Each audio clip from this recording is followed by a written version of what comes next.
نور الدین زنگی رحمۃ اللہ علیہ، جس کے پھر بعد میں جانشین بنے ہیں صلاح الدین ایوبی، فاتح بیت المقدس، عیسائیوں کے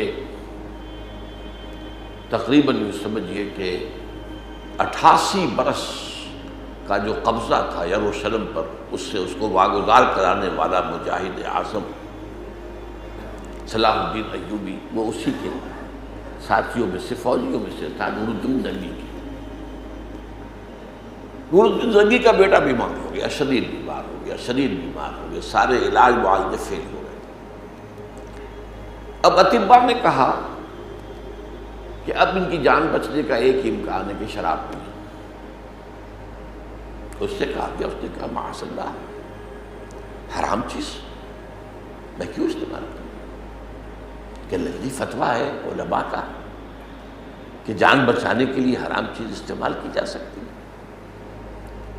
منگوایا فتویٰ، فرض کیجئے کہ وہ حنفی مفتی کا ہو سکتا ہے دوسروں کے نزدیک نہ ہو،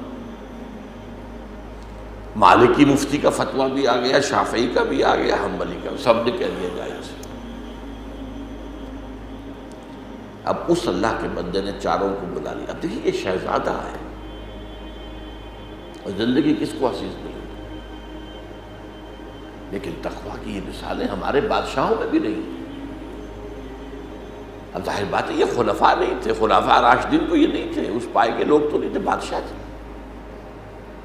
لیکن ہمارے ہاں بادشاہوں میں ہندوستان میں 2 عظیم ایسے بادشاہ ہوئے، اورنگزیب، عالمگیر۔ خزانے سے ایک پیسہ نہیں کھانا، وہ تو امانت ہے۔ ٹوپیاں بنا بنا کر بیچ رہا ہے عالمگیر شہنشاہ ہند،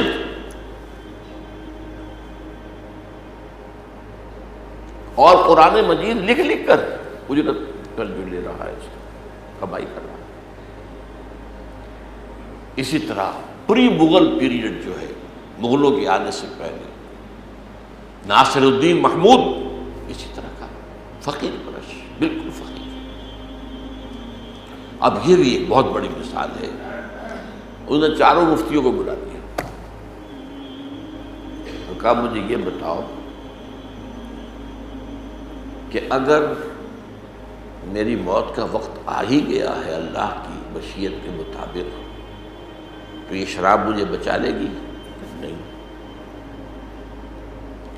اور اگر اللہ مجھے صحت دینا چاہے تو کیا وہ شراب کا محتاج ہے کہ نہیں؟ تو اٹھاؤ، دفع ہو جاؤ، لے جاؤ اپنے فتوے۔ اس اللہ کے بندے نے جان دے دی، شراب نہیں پی۔ تو یہ ہے تقویٰ۔ تو تقویٰ کا پہلو یہ ہے کہ جو مشتبہات ہوں ان سے بچا جائے، بجائے اس کے کہ ان میں ملوث ہو جائے۔